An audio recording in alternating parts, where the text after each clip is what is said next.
सो हाय, इस नए सीरीज को आप लोग बहुत ज़्यादा प्यार दे रहे हो, तो इसे लेके मैं लौट आया हूँ। ये है पार्ट 2।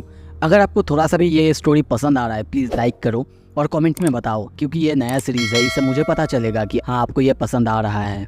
सो पिछले एपिसोड में हमने देखा था डॉक्जा नाम के एक बंदा जो कि एक नोवेल को 10 साल से पढ़ रहा था, वो नोवेल की घटनाएं सच्ची होने लगती है और उसकी दुनिया पूरी तरह से बदल जाता है। अब आगे, वैसे अगर आपने पार्ट 1 नहीं देखा है, मैं उसका लिंक कमेंट बॉक्स में दे रहा हूँ। आई प्रॉमिस कि ये स्टोरी बहुत अच्छी है, आपको बहुत पसंद आएगा। प्लीज़ जाके वो देख लो, फिर ये देखना, आपको पसंद आ जाएगा। एपिसोड के शुरू में हमें एक कैबिन को दिखाया जाता है, 3707 नाम के एक कैबिन को। वहीं पे हम एक आदमी को चलते हुए देखते हैं। उस कैबिन की हालत बहुत ज़्यादा ख़राब है। चारों तरफ आग और आग, चारों तरफ सबकी चीखने की आवाज़ें सुनाई दे रहा है, खून और खून। कुछ देर बाद सीन शिफ्ट होता है, तभी हम देखते हैं दूसरे कैबिन, यानी जिस कैबिन में डॉक्जा है वहाँ पे। यहाँ पे भी सारे लोगों की हालत बहुत ज़्यादा ख़राब है। तभी हम देखते हैं डॉक्जा और नामुन कीम दोनों आमने सामने हैं। वो बंदा कहता है, क्या बमर था। डॉक्जा सोचता है, अगर मैं नामुन के साथ अभी के लिए जुड़ जाऊँ तो शायद मेरा बचना गारंटेड है, पर अगर मैंने टोयसा नहीं पढ़ी होती, टोयसा मतलब वो नोवेल, अगर आप नए हो तो, अगर मैंने टोयसा नहीं पढ़ी होती तो शायद मैं कुछ और चॉइस करता। पर मैं एक टोयसा रीडर हूँ और मैं जानता हूँ आगे क्या होने वाला है, और मैं इस बंदे को बहुत ही अच्छे से जानता हूँ। वो ये सब सोच ही रहा था, तभी नामुन उसे हटाते हुए उसी ओल्ड लेडी को मारने के लिए आगे जाता है। वो उसे मारता, तभी देखते हैं डॉक्जा उसे रोक देता है। नामुन बहुत ज़्यादा हैरान होता है और कहता है, क्या मतलब है तुम्हारा? क्या तुम्हारे अंदर कोई स्प्लिट पर्सनालिटी है? पर नामुन उसकी तरफ देखता है और सोचता है, मुझे अभी रियलाइज हो रहा है कि मैं इस बंदे को बुक के अंदर कितना ज़्यादा हेट करता था। नामुन तभी कहता है, छोड़ दो मेरा हाथ। मैंने कहा छोड़ दो, पर डॉक्टर उसकी बात नहीं सुनता और तभी नामुन उसके ऊपर एक खतरनाक एनर्जी ब्लास्ट वाला हमला करता है। डॉक्जा किसी तरीके से उसके अटैक को रोकता है। दोनों इस अटैक को देख के बहुत ज़्यादा हैरान होते हैं। नामुन को भी ये अटैक बहुत ज़्यादा हैरान करता है और फिर हम देखते हैं एक दो बार वो फिर से उसी तरीके से डॉक्जा पर अटैक करता है। डॉक्जा उसकी तरफ देखते हुए सोचता है, ये तो ताकत जो है ये इज़लॉट की एट्रीब्यूट है। मुझे पता नहीं उसने इतनी जल्दी अपने ताकत को एवेकन कैसे करा लिया। नामुन बार बार उसके ऊपर अटैक करे जा रहा है और हंसते हुए कहता है, what's this, I am so fucking strong. सच में मुझे मज़ा आ रहा है। डॉक्जा उसकी तरफ देखता है और उसके बारे में सोचता है, शायद इसीलिए प्रोटैगनिस्ट ने इसे रिक्रूट किया साइकोपैथ होने के बाद भी, क्योंकि ये बहुत ज़्यादा ताकतवर है। और वो सोचता है कि हम मुझे भी अब यूज़ करना चाहिए। पर तभी देखते हैं उसका एक skill, omniscient reader's view point skill activate होता है, लेवल 1। ये देख के वो बहुत ज़्यादा हैरान होता है, उसे बिल्कुल समझ नहीं आता कि ये क्या है। दूसरी तरफ हमें उस केबिन के अंदर सारे लोगों को दिखाया जाता है। जितने भी सारे बंदे थे वो सब उस केबिन के अंदर इंसेक्ट्स को ढूंढ रहे थे। दूसरी तरफ अभी भी नामुन और डॉक्जा फाइट करे जा रहा था। नामुन उसके ऊपर बार बार अटैक करता है, पर पता नहीं कैसे डॉक्जा उसके हर एक अटैक को डॉज कर पा रहा है। ये देख के नामुन को बहुत ज़्यादा हैरानी होता है। वो बस कहता है, तुम्हें हिट क्यों नहीं लग रहा है? आखिर क्या है, क्या हो तुम? डॉक्जा कहता है, तुम कितने भी कोशिश कर लो, तुम मुझे छू नहीं सकते। तभी उसका level 1 omniscient reader's view point activate होता है और हमें यहाँ पे दिखाया जाता है कि वो पहले ही देख पा रहा था कि वो यानी नामुन कैसे और क्या अटैक उसके ऊपर करने वाला है। और हम ऐसे ही देखते हैं नामुन अटैक करता, उससे पहले ही हर एक अटैक के बारे में उसको पहले पता चल जाता। पर डॉक्जा को अभी भी कुछ भी समझ में नहीं आ रहा है कि ये सब क्या चल रहा है, जैसे कि वो उसकी दिमाग पर पा रहा है। नामुन को देखते हैं, वो बहुत ही गुस्से में है, वो बहुत ही गुस्से में उसके ऊपर अटैक करने आ रहा है। डॉक्जा को अभी भी समझ में नहीं आ रहा है वो अब क्या करेगा, क्योंकि वो अगर वो कुछ कर सकता है वो है सिर्फ डॉज और कुछ नहीं। पर अभी 2 मिनट बचा हुआ है, उसे और कुछ देर ऐसे ही टिके रहना है। नामुन ये देखता है और तभी पीछे ग्रैनी को देखता है। उसको देखते ही सोचता है कि शायद उसे ही मारना चाहिए। और डॉक्जा भी उस लेडी को देखता है और सोचता है, अगर नामुन ने इस लेडी को मार दिया तो वो भी ये सिनेरियो क्लियर कर देगा। और डॉक्जा ऐसा बिल्कुल होने नहीं दे सकता। नामुन के जैसे किसी बंदे को वो सिनेरियो क्लियर नहीं करने दे सकता। वो उस लेडी को बचाने के लिए आगे जाता है, पर तभी देखते हैं नामुन के हाथ में एक नाइफ। वो छोटे से नाइफ को लेके डॉक्जा पर यानी उसके हार्ट पर वार करता है। तभी उसके हाथ में जो नाइफ था, उस नाइफ से वो उसके हार्ट पर वार करने के लिए आगे जाता है और उसका ये नया स्किल नाइफ फाइटिंग का यूज़ करता है और डॉक्जा पर बहुत तेज़ी से वार करता है। उसकी पीठ में हम देखते हैं बहुत बड़ा सा छील भी जाता है। डॉक्जा को अब बहुत दर्द भी होने लगता है, उसका स्किन जैसे कि अब जल रहा है। डॉक्जा अब उस ओल्ड लेडी को लेके दूर जाने की कोशिश करता है और सोचता है, मौत तो बस कोने में ही था। अगर मैं अभी नामुन से हार जाऊंगा तो मैं यहीं पे मर जाऊंगा। ये दुनिया तो बस सर्वाइवल ऑफ द फिटेस्ट है। इसमें जो सबसे ज़्यादा फिट होगा, जो सबसे ज़्यादा स्ट्रांग होगा, वही बचेगा।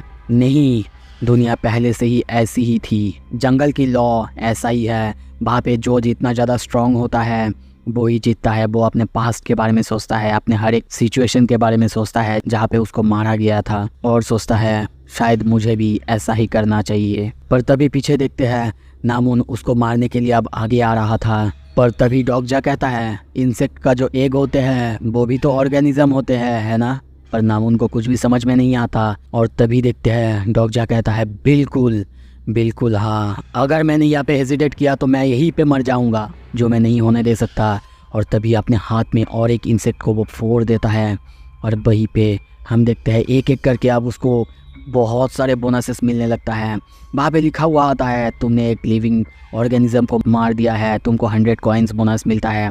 और ऐसे करके बार बार आते जाता है, बहुत सारे आते जाता है। नामुन को कुछ भी समझ में नहीं आ रहा था क्या चल रहा है। और तभी देखते हैं वो उसे मारने के लिए आगे बढ़ता है। तभी डॉगजा के सामने नोटिस आता है तुमने बहुत सारे कॉइन जमा कर लिए हैं, अब उसका क्या यूज़ करना है। यहाँ पे डॉगजा 2700 कॉइन्स को अपने स्टेमिना में यूज़ करता है। उसका स्टेमिना लेवल 1 से डायरेक्ट लेवल 10 में चला जाता है, जिसके साथ उसके फिजिकल ड्यूरेबिलिटी वो भी बहुत ज़्यादा बढ़ जाता है।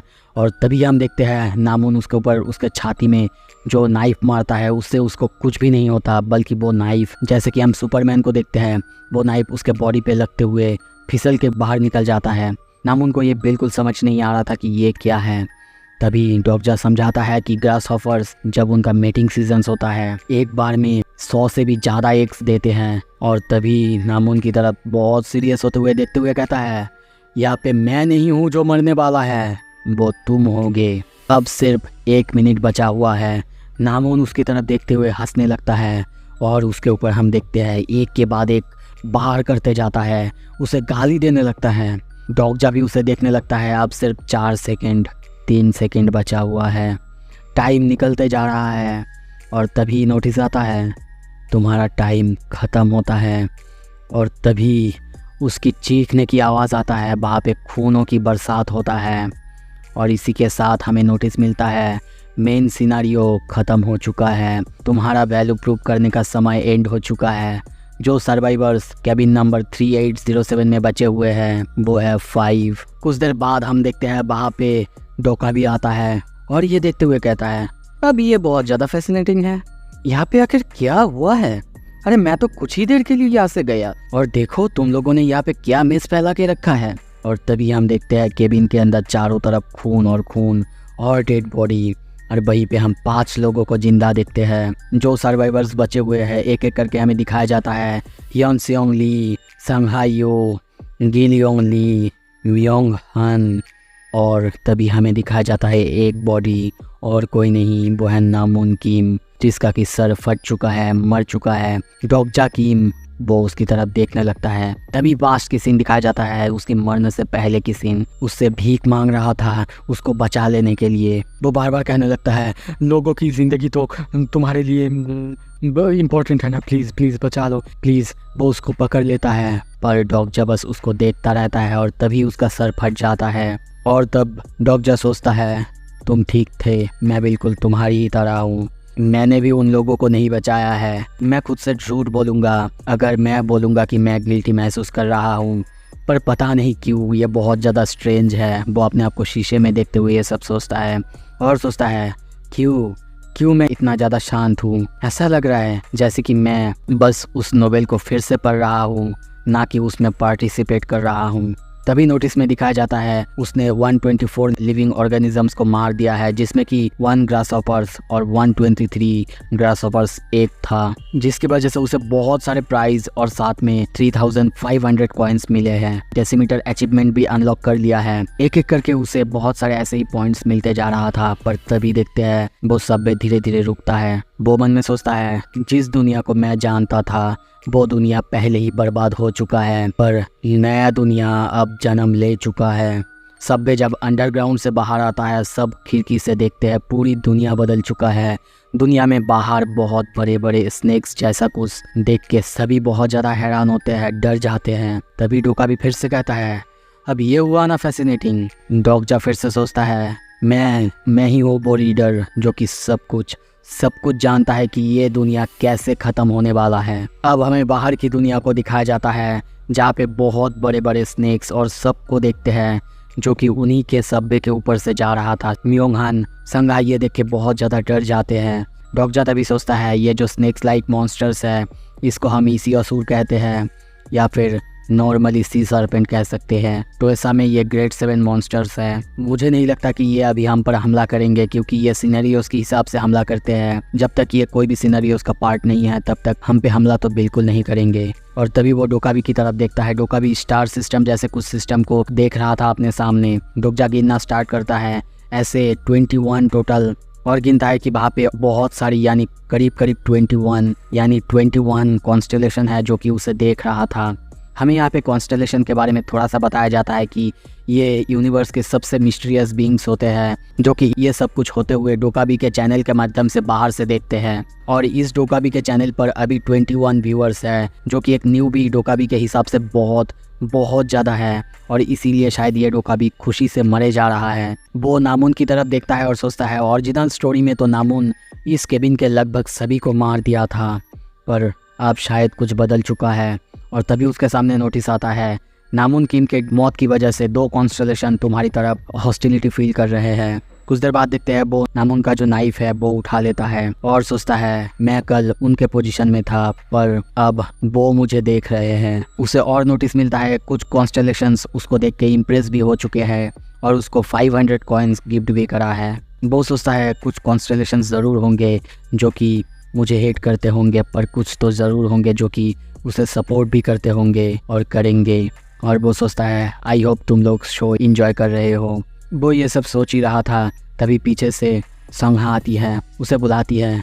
डोकजा कहता है, माफ़ करना, मैं इस ओल्ड लेडी को बचा नहीं पाया। पर यहाँ पे संघा उसे थैंक यू कहने लगती है उसे बचाने के लिए। पर डोकजा सब कुछ क्लियर करता है और कहता है, ये सब कुछ एक कोइंसिडेंस था, इसके बाद से ये नहीं होगा। पर वो सोचता है, मुझे पता नहीं कि वो अभी क्या सोच रही है, पर वो बहुत ज़्यादा स्मार्ट है, वो सरवाइव कर सकती है। शायद वो समझ रही होगी कि मैं क्या कहने की कोशिश कर रहा हूँ। तभी डोका भी उन सबको देखते हुए कहता है, वाओ तुम सब बच गए।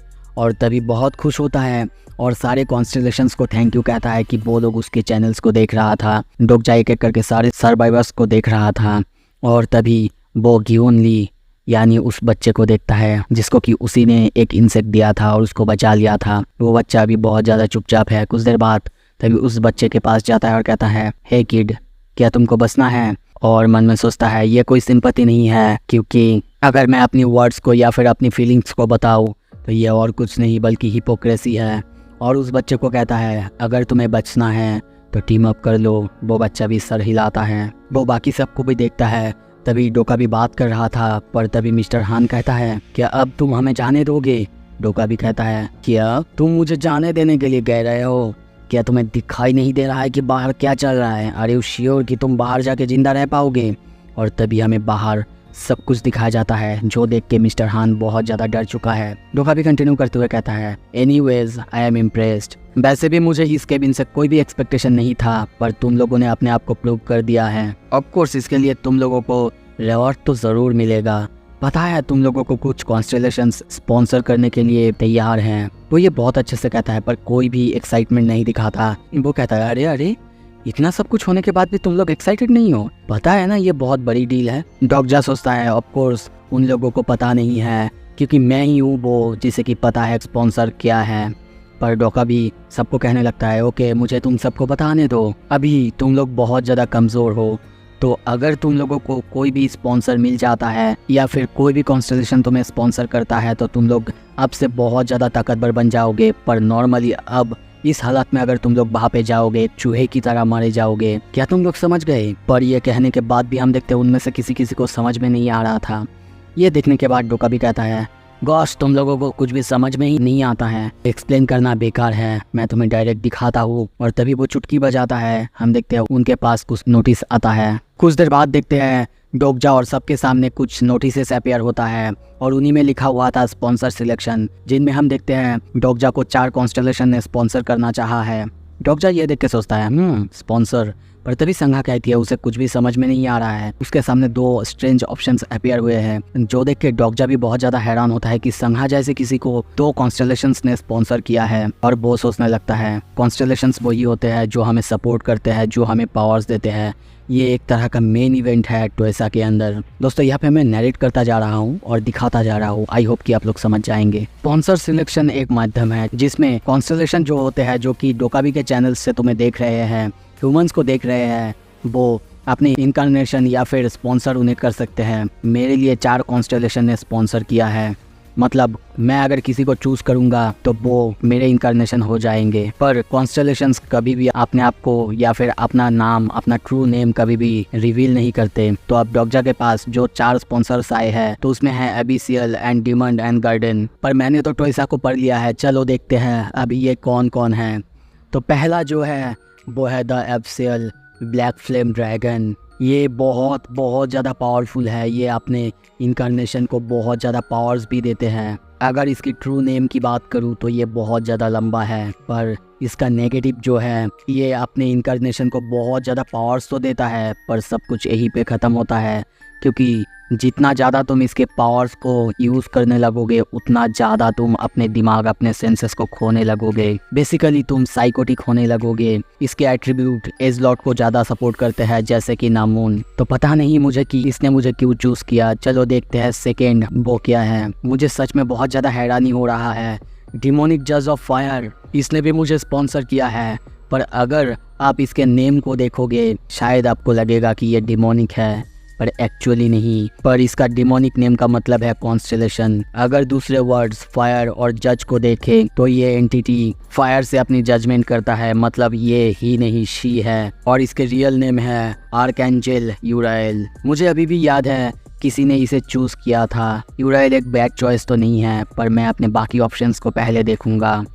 और इसके बाद है सीक्रेटिव प्लॉटर। पर ये क्या है, इसके बारे में मुझे कुछ भी नहीं पता है। मैंने तो टोयसा को एंड तक पढ़ा है, इसके बारे में कुछ भी नहीं पढ़ा है। काश मैं और एक बार टोयसा को पढ़ सकता। मुझे नहीं पता कि ये कितना ज़्यादा पावरफुल है। चलो मूव ऑन करते हैं। और इसके बाद है प्रिजनर ऑफ द गोल्डन। ये नाम पढ़ के वो बस सोचता है क्या, मुझे बिलीव नहीं हो रहा है ये कॉन्स्टेलेशन मुझे ऑफर कर रहा है। Prisoner of the golden headband, the smallest prison in the world.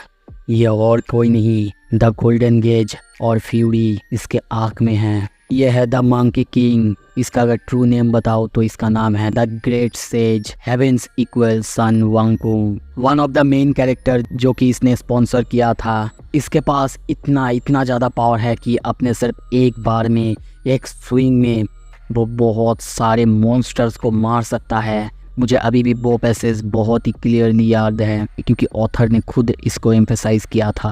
पर यह इतना पावरफुल एंटिटी है, पता नहीं क्यों ये मुझ पे इंटरेस्ट दिखा रहा है। पर अगर मैं इसे अपना स्पॉन्सर बना लूँ, क्या मैं उसे हरा पाऊँगा?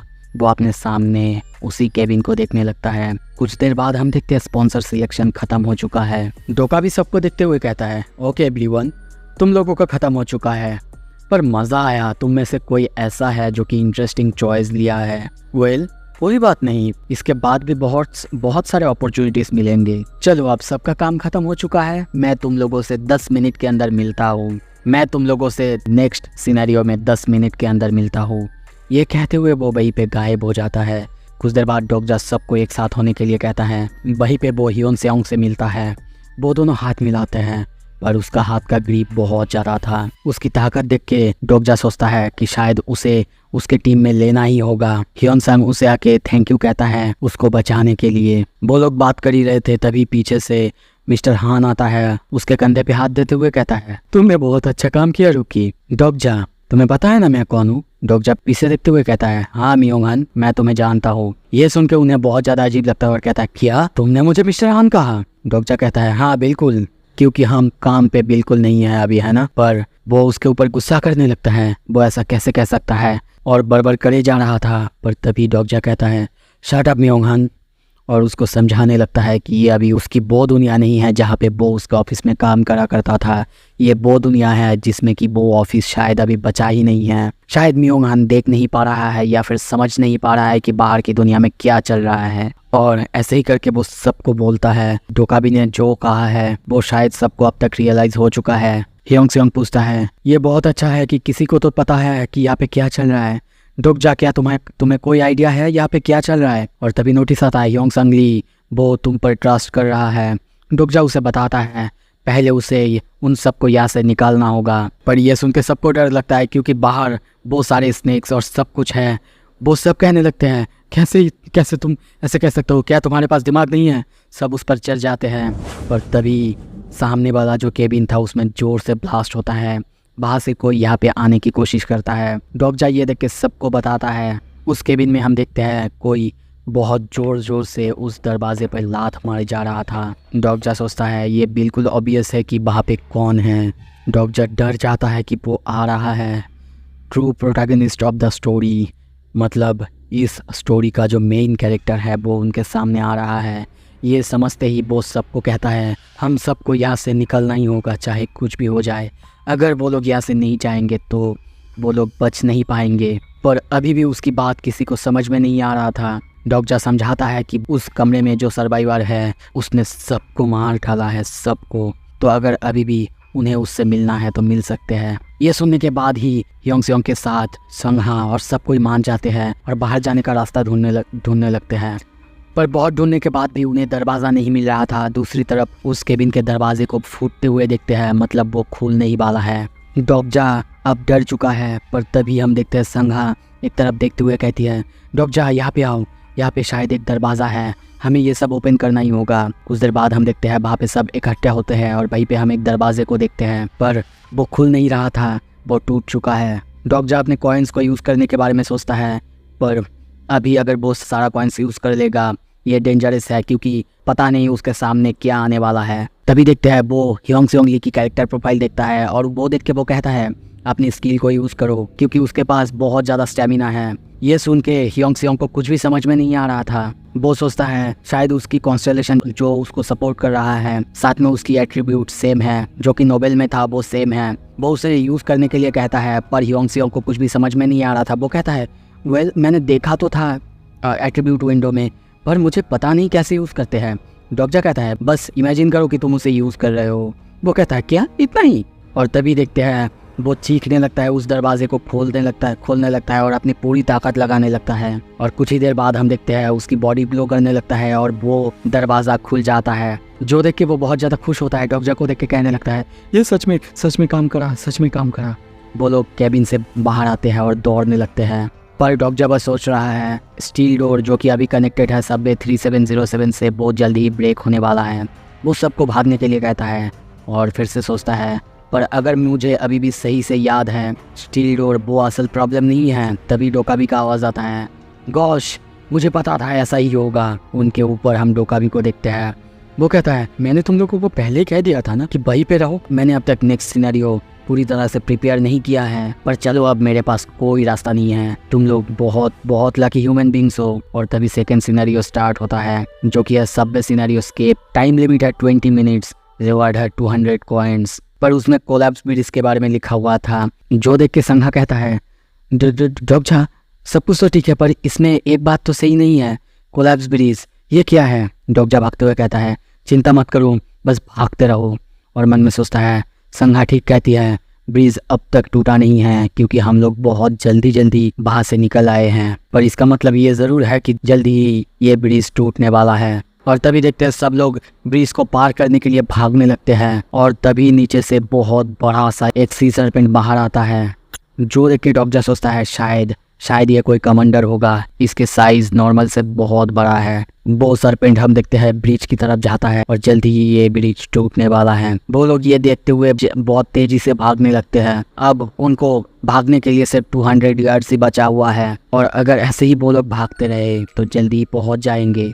तभी डोकाजी इविल स्माइल देता है और कहता है इसमें कोई मज़ा नहीं, अगर ये गेम इतना ज़्यादा मज़ेदार इतना ज़्यादा आसान हुआ तो। डोकजा ऊपर देखता है और बस सोचता है ओ नहीं डोका भी हंसने लगता है और तभी चुटकी मारता है, जिसमें हम देखते हैं डिफ़िकल्टी लेवल अब बढ़ चुका है, मतलब ई से डी पे आ चुका है। नोटिस में हमें दिखाया जाता है the evil thought of the dead वो रिटर्न कर चुका है, ब्लैक ईथर राइज हो रहा है और तभी हम देखते हैं जो लोग मर चुके थे वो धीरे धीरे उठने लगते हैं। संगा पीछे देखते हुए डरती है और तभी कहती है जॉम्बीज़, और तभी उनके पीछे हम बहुत सारे जॉम्बीज़ को देखते हैं। उन सब के आसपास सब जगह पे अब जॉम्बीज़ ही भरे हुए हैं। डॉक्टर सबको कहता है सब कोई नीचे झुक जाओ, और तभी देखते हैं वो बड़ा सा सी सर्पेंट उस ब्रिज को ही तोड़ देता है। तभी कुछ देर बाद हमें दिखाया जाता है डॉगजा और सबकी हालत बहुत ज़्यादा ख़राब है, चारों तरफ की हालत बहुत ज़्यादा ख़राब है। डॉगजा को कोई कहता है डॉगजा क्या तुम ठीक हो? डॉगजा सामने देखता है, सामने देखते ही बहुत ज़्यादा हैरान है। पूरी दुनिया की हालत हम ख़राब देखते हैं, चारों तरफ आग, उस ब्रिज की हालत भी ख़राब देखते हैं, वो ब्रिज पूरी तरह से टूट चुका है। डॉगजा के सामने हम देखते हैं वहाँ पे संघा और मियोंगहान, वो उन दोनों को देख के थोड़ा सा हैरान होता है और सोचता है द ब्रिज वो कोलैप्स हो चुका है। मुझे पता था ऐसा ही होगा, पर मुझे ये एक्सपेक्ट बिल्कुल नहीं था कि मियोंगहान और संघा वो दोनों सर्वाइव कर लेंगे। पर दूसरी तरफ गिलियोंग और ह्योंगसंग वो दोनों आसानी से एक पीस में दूसरी तरफ पहुँच चुके हैं। पर अब क्या? तभी उसे थोड़ा सा एक नोटिस दिखता है, किसी को कॉन्स्टेलेशंस का ब्लेसिंग मिला है, और तभी देखते हैं ब्रिज पे एक बहुत बड़ी सी रोशनी। हमें दिखाया जाता है notice the constellation blessings has activated deus ex machina in the scenario, और तभी उस ब्रिज के ऊपर बहुत बड़े से लाइटनिंग ब्रिज को देखते हैं। हमें यहाँ पे नोटिस में बताया जाता है एक ब्रिज ऑफ लाइट क्रिएट हो चुका है और किसी को ये ब्लेसिंग मिला है। और तभी संघा कहती है ये चीज़ उसे समझ में नहीं आ रहा है। डॉग बहुत ज़्यादा हैरान होता है, ड्यूस एक्स मशीना ये तो एक तरह का पावर है जिससे जो कॉन्स्टेलेशन होते हैं वो डायरेक्टली ह्यूमन वर्ल्ड से कनेक्ट कर पाते हैं, उनको सिनेरियो से कनेक्ट कर पाते हैं, मदद कर सकते हैं या फिर डिस्ट्रॉय कर सकते हैं। क्या संघा को कोई ऐसा कॉन्स्टेलेशन सपोर्ट कर रहा है जो कि उसे बचाने के लिए ये सब कर रहा है? पर ऐसे इंटरवेंशन तो बहुत बहुत रेयर है ट्विसा के अंदर। उसे ये सब कुछ भी समझ में नहीं आ रहा था। उसे ये भी समझ में नहीं आ रहा था कि किस तरह की कॉन्स्टेलेशन आखिर उसे सपोर्ट कर रहा है। वो उसकी कैरेक्टर प्रोफाइल को खोलने की कोशिश करता है, पर तभी नोटिस आता है कि उसकी कैरेक्टर प्रोफाइल एक्टिवेट नहीं किया जा सकता है क्योंकि वो रजिस्टर नहीं है। ये उसे बिल्कुल समझ में नहीं आ रहा था कि ये ऐसा कैसे हो सकता है।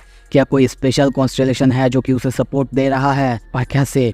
तभी संघा चिल्लाती और कहती है डॉगजा तुम्हारे पीछे संभाल के, और तभी डॉगजा पीछे देखता है पर तब तक एक पंच आके उसे लगता है। वो बहुत दूर जाके गिरता है और जब सामने देखता है उसके सामने और कोई नहीं बल्कि नामुमकिन था। वो बस सोचता है वो भी ज़ॉम्बी बन चुका है और वो एक तरह का स्पेशल ज़ॉम्बी है। यहाँ पे हमें बताया जाता है एक नॉर्मल ह्यूमन और ह्यूमनॉइड डिमेंस, उनमें और ज़ॉम्बीज़ में फ़र्क नहीं होता है, पर वो लोग बहुत ज़्यादा डेंजरस हो सकते हैं अगर उनका होस्ट बहुत ज़्यादा पावरफुल हो। और यहाँ पे नामुन वो तो ऑलरेडी बहुत ज़्यादा पावरफुल था। और तभी देखते हैं नामुन यानी उसका ज़ॉम्बी वो आके उसके ऊपर एक के बाद एक अटैक करने लगता है। अच्छा दोस्तों, यहाँ पे मैं एक चीज़ बताना भूल गया था। जो लाइटनिंग ब्रिज यहाँ पे क्रिएट हुआ है उसमें ऑड नंबर से जाया नहीं जा सकता है। उसमें अगर आप अपने साथ इवन यानी अपने साथ कोई जोड़े को रखते हो तभी आप उस ब्रिज को पार कर सकते हो, नहीं तो आप उसे पार नहीं कर सकते। डॉगजा बस अभी सोच रहा है डैम इट, मैं क्या करूँ, मैं ऐसे ही अकेला पार नहीं कर सकता। अब तो बस हम में से मैं, संघा और मियोंगसंग हम तीनों ही बचे हुए हैं। हम में से किसी को तो यहाँ पे रुकना ही होगा और मरना होगा। पर जब तक वो पीछे देखता है कि मियोंगहान संघा को उठा चुका है और उसे लेके दौड़ने लगता है, ब्रिज पार करने लगता है। डॉगजा डर जाता है और सोचता है क्या वो मुझे पीछे छोड़ रहा है।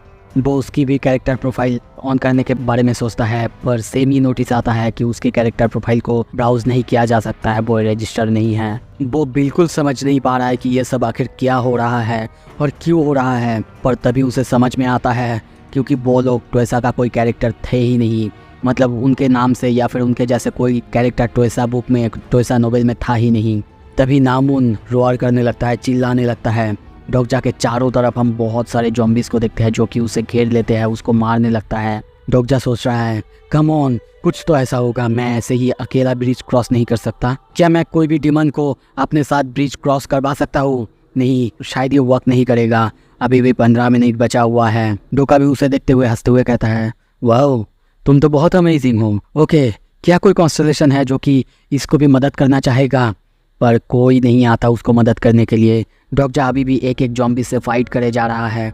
हम देखते हैं उस पार यानी दूसरे पार चारों लोग यानी संगहाम, योंगहान, योंगसियोक और वो बच्चा वो सब पहुंच चुके हैं। डॉक्जा सोच रहा है मैं और हैंडल नहीं कर सकता, मैं इन सबको और संभाल नहीं सकता। वो लगभग अब गिरने ही वाला है, सारे जॉम्बीज उसके सामने हैं और वो सोचता है शायद मैं ऐसे ही मरने वाला हूँ। काश मेरे पास कोई कॉम्बैट स्किल होता तो मुझे ऐसे मरना नहीं पड़ता। पर तभी उसके एक पर्सनल स्किल बुकमार्क एक्टिवेट होता है। उसके सामने एक बहुत बड़े से बुक जैसा कुछ अपीयर होता है जिसमें लिखा हुआ होता है activating characters bookmark available bookmark. उनमें 3 बुकमार्क अवेलेबल है जिसमें कि स्टील ब्लेड ह्योंगसिकली और डिल्यूजनल डिमन नामोन किंग और तीसरा स्लॉट खाली है ऐसा दिखाता है। और वो सोचता है मैंने तो 3000 पेजेस का टोयसा पढ़ा है पर कभी भी मैंने ऐसा कोई स्किल नहीं देखा है। और दूसरी तरफ हम देखते हैं वो सारे जॉम्बीज नामुमकिन के साथ उसको मारने के लिए आने लगते हैं। डॉक्टर सोचता है पर मेरे पास अब और कोई रास्ता नहीं है, मैं समझ चुका हूँ कि ये कैसे काम करता है। और तभी कहता है एक्टिवेट बुकमार्क नामोन 1 और तभी नामोन के जितने सारे स्किल्स थे वो उसके अंदर धीरे धीरे आने लगता है। पर ये सिर्फ 1 मिनट के लिए ही रहेगा क्योंकि ये एक तरह का लो लेवल बुकमार्क स्किल है अभी। और तभी देखते हैं उसके अंदर बिल्कुल नामोन जैसा ही ताकत आने लगता है और उसके हाथ में पहले ही तो नामोन का नाइफ था ही। और एक नोटिस आता है ग्रीन डेक अवेकनिंग लेवल 1। नामोन उसे मारने के लिए आगे आता है पर तभी हम डॉक्जा को देखते हैं नामोन की हालत भी बहुत ख़राब कर देता है। नामोन नीचे गिर जाता है और बस कहने लगता है मैं मरना नहीं चाहता। पर डॉक्जा उसे देखते रहता है। पर उसके साइड में जो बुकमार्क कैरेक्टर यानी नामोन का कैरेक्टर है हमें देख के ऐसा लगता है कि वो जैसे कि हंस रहा हो। नोटिस आता है तुम्हारा अंडरस्टैंडिंग नामोन किंग वो इंक्रीज हो चुका है, बुकमार्क नंबर 1 डीएक्टिवेट हो चुका है। अब टाइम बचा हुआ है 10 मिनट 11 सेकेंड्स। वो नामोन को तो मार चुका है पर वहाँ पे और बहुत सारे जॉम्बीज थे जो कि उसे मारना था। वो सोचता है अब मैं क्या करूँ, मैं थक चुका हूँ, वो लेट हो चुका है पर जल्दी ही शायद वो यहाँ पे आ जाए। और वो ये सोचता तभी देखते हैं सामने बहुत बड़ा सा एक ब्लास्ट होता है। सारे के सारे जॉम्बीज पीछे देखता है और डर जाता है। डॉक्जा थोड़ा सा स्माइल करता है और बस कहता है आ गया है वो। अब आगे क्या होगा? क्या हम उस कैरेक्टर यानी मेन कैरेक्टर को आने के बाद उसे मारते हुए देखेंगे या फिर वो आके बचा लेगा? डॉक्जा आप क्या करेगा? अगर सब कुछ आपको देखना है प्लीज़ सब्सक्राइब कर लो और वीडियो को लाइक कर दो ताकि मुझे भी पता चले भाई आप लोग सपोर्ट दे रहे हो। Thank you so much video देखने के लिए। अच्छा लगे तो लाइक करो, शेयर करो and subscribe. Thank you so much.